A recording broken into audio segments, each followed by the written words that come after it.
Buenos días, mi nombre es Oscar Flores, soy estudiante de la maestría en Ingeniería de Sistemas de Transporte en la UNAM. Para este Congreso Internacional de Logística y Cadena de Suministro, en colaboración con el doctor Benito Sánchez Lara, le presentamos nuestro proyecto que se enfoca básicamente en la caracterización de la cadena de suministro inversa de una empresa eslabón que valoriza residuos metálicos. Para ello vamos a mencionar primeramente sobre qué residuos nos estamos enfocando, que son los residuos sólidos urbanos, que son aquellos que se generan en los domicilios o casas habitación. Específicamente en lo que es la Ciudad de México, que como sabemos es una de las ciudades más grandes a nivel mundial, por lo tanto genera una gran cantidad de residuos.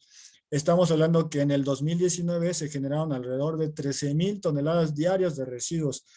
El tema es que de esta generación, el 60% se destina a sitios de disposición final, lo que hace que se elimine casi por completo la posibilidad de valorizar estos residuos, reinsertarlos a cadenas productivas o reutilizarlos. Vamos a enfocarnos en lo que son los residuos metálicos. En esta gráfica podemos ver que están en tercer lugar en volumen de generación, con un 17.2% del total de residuos con potencial de reciclaje que se generan en la Ciudad de México. En este sentido, estamos hablando de que se generan alrededor de 316 toneladas de residuos metálicos en la Ciudad de México. El problema es que solamente se valoriza el 3%. Estamos hablando de que es el mismo contexto que el total de los residuos que se generan en la Ciudad de México. Un amplio volumen y una escasa valorización. Vamos a enfocarnos a clasificar los residuos metálicos en sus dos grupos más grandes, que son los ferrosos, que son aquellos que contienen hierro, y los no ferrosos, que son los que no contienen hierro. Por ejemplo, está el cobre, el estaño, el bronce, y se utiliza principalmente en la industria de la transformación. Nos vamos a enfocar básicamente en el cobre, porque es uno de los metales no ferrosos más utilizados, ¿no? Principalmente se utiliza en la industria de la construcción, cuyo volumen de producción involucra un 40%, y en la industria eléctrica, cuyo volumen es un 27% de la producción involucrado en esta industria, ¿no? Básicamente porque es el metal no ferroso y no precioso con mejor conductividad eléctrica. A su vez tiene una amplia durabilidad, ya que lo puedes reciclar un número casi ilimitado de veces y no pierde sus propiedades. Y en este proceso de reciclaje se está ahorrando un 90% de consumo de energía eléctrica, que si lo extraes de la naturaleza, lo transformas y lo envías a cadenas productivas. Aquí, para poder hacer la caracterización, vamos a hablar primeramente que la valorización es agregar el valor a aquellos materiales o residuos para poder reutilizarlos, ¿no? ¿Y cómo agregas valor? Bueno, lo agregas valor a través de operaciones logísticas de adquisición y operaciones logísticas de transporte. ¿Y dónde se realizan estas operaciones?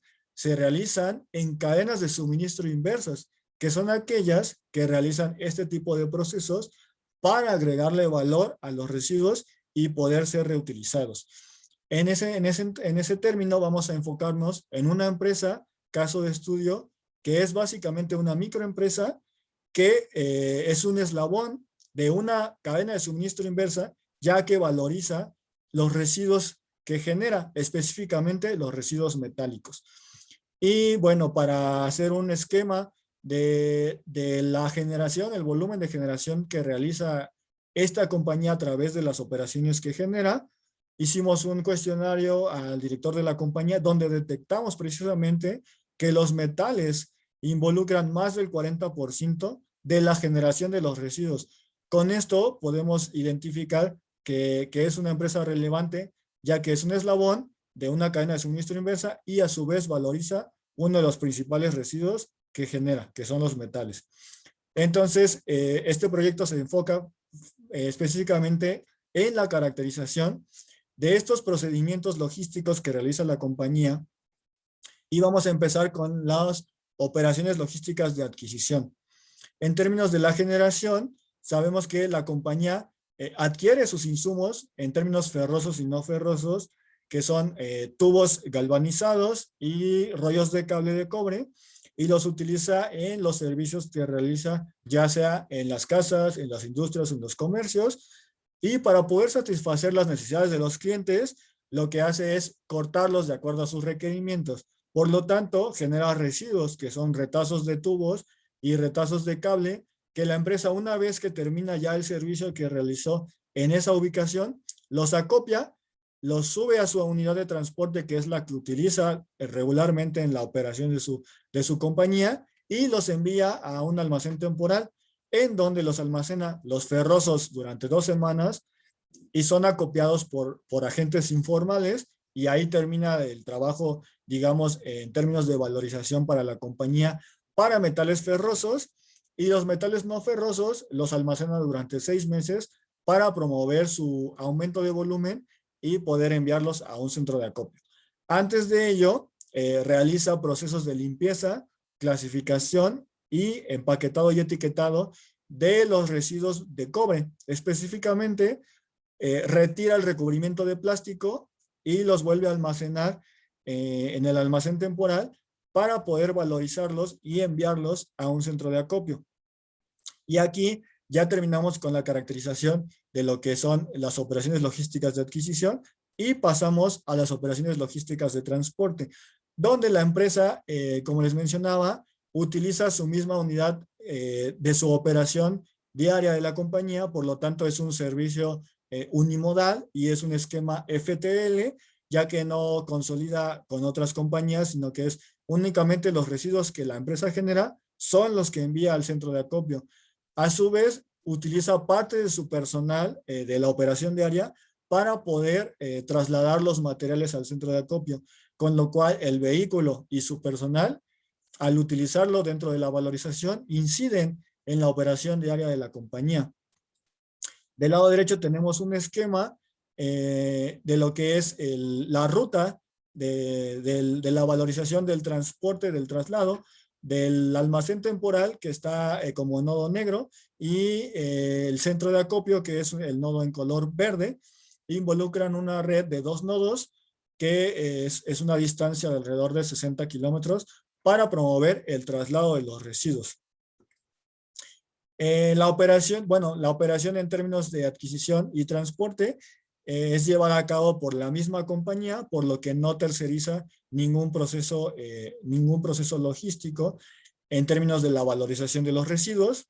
A su vez, al momento de describir lo que es la gestión de la fricción logística de la empresa, se detectó que no hay un periodo, digamos, de tiempo el cual la empresa tenga definido de cuánto tiempo almacenar los residuos para poder valorizarlos, lo cual hace que se friccione un poco el flujo continuo de esta valorización. A su vez, la decisión a qué centro de acopio llevar los residuos se toma en el momento de la valorización. Por lo tanto, eso también genera fricción logística. Y en términos de la gestión del transporte, tomando en cuenta el riesgo en sí, pudimos detectar al momento de describirlo que el cobre es uno de los metales mejor valorados en la industria del reciclaje. Por lo tanto, existe un riesgo latente tomando en cuenta el valor intrínseco del residuo al momento de su valorización. Por última instancia, una vez que ya se describieron las operaciones logísticas de adquisición y transporte, finalizamos con la última operación logística de transporte, que es el balance de costos. Y al hacer esta descripción de los procesos logísticos, se detectan ciertas vulnerabilidades que pueden ser tomadas en esta última operación logística, ¿no? Empezando con lo que es el registro de las operaciones de adquisición y transporte para poder estimar los costos de lo que le cuesta financieramente a la empresa caso de estudio realizar cada una de estas operaciones para poder valorizar los residuos.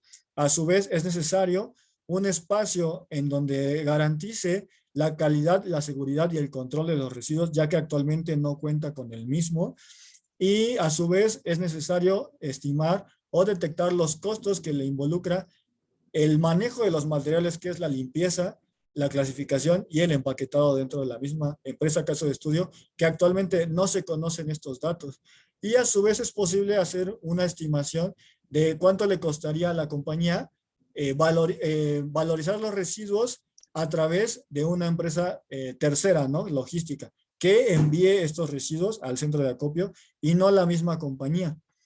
Dentro del estudio de balance de costos es posible también determinar un seguro al cual se le pueda trasladar los riesgos del envío tomando en cuenta el valor del cobre, ¿no? Dentro del mercado del reciclaje, y un análisis comparativo de los diferentes centros de acopio que vimos en el mapa anterior, que involucre como principales criterios el que garanticen que el peso sea el adecuado, que esté certificado el centro de acopio y que pague inmediatamente por los materiales, ya que la obtención monetaria de la valorización es parte también del registro financiero que lleva a cabo la compañía en sus procesos.